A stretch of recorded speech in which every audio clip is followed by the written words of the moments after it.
the translation only was adopted by the RSV. They were the first translation to shift. And then Dale Moody wrote a very influential article in 1953 also defending this position. So this became sort of the scholarly consensus that monogenēs is not monos plus genao, only begotten, but rather monogenēs is monos plus genos, one of a kind.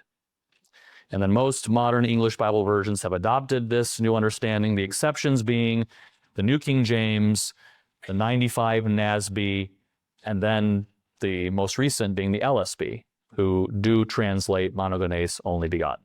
So Irons is essentially arguing that that decision was wrong. And what he did, and what's convincing more and more people, convinced Grudem, is convincing a large swath of the scholarly community, is that Irons did an exhaustive study of ancient Koine and medieval Greek usage of monogenēs.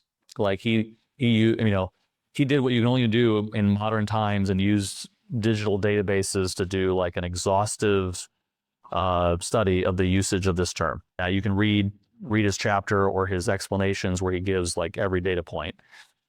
But he shows that monogenēs is used most basically and frequently in context having to do with biological offspring. And its fundamental meaning is only begotten or only child.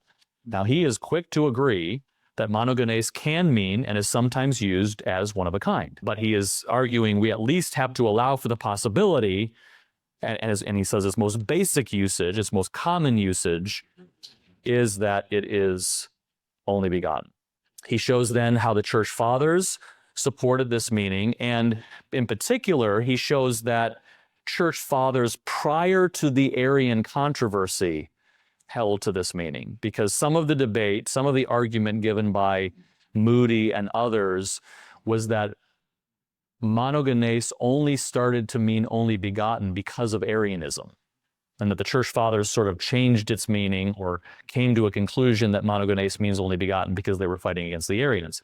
And Irons shows that no, Justin Martyr, Tertullian, several other theologians prior to Arianism clearly defined monogenēs prior to the Arian controversy. Those who are most close to the original writings here, they translated it and understood it to mean only begotten.